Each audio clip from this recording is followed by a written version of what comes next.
Well, I think I'm really disappointed in what's happened. I've been watching this for 3 years. It's a war that would have never happened if I was president, and I've been watching these people being killed at levels that you've rarely seen, not even close, since the Second World War.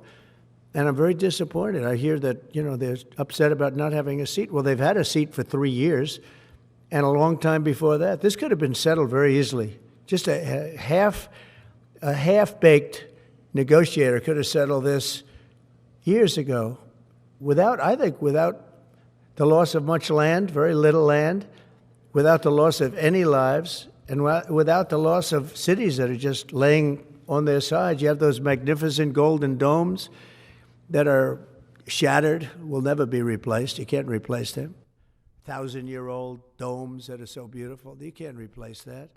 A whole civilization has changed because of what. So when they're worried about not being seated, you mean somebody that should have gone in and made a deal a long time ago?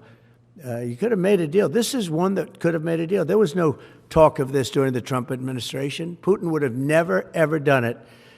And by the way, we wouldn't have had October 7th. You know that. We wouldn't have had October 7th. And I think I have the power to end this war. And I think it's going very well. But today I heard, we weren't invited. Well, you've been there for 3 years. You should have ended it 3 years. You should have never started it. You could have made a deal.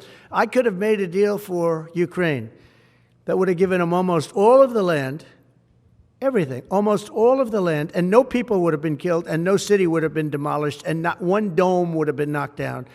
But they chose not to do it that way. And President Biden, in all fairness, he doesn't have a clue. He was so bad for this. He was so bad, so pathetic. It's so sad.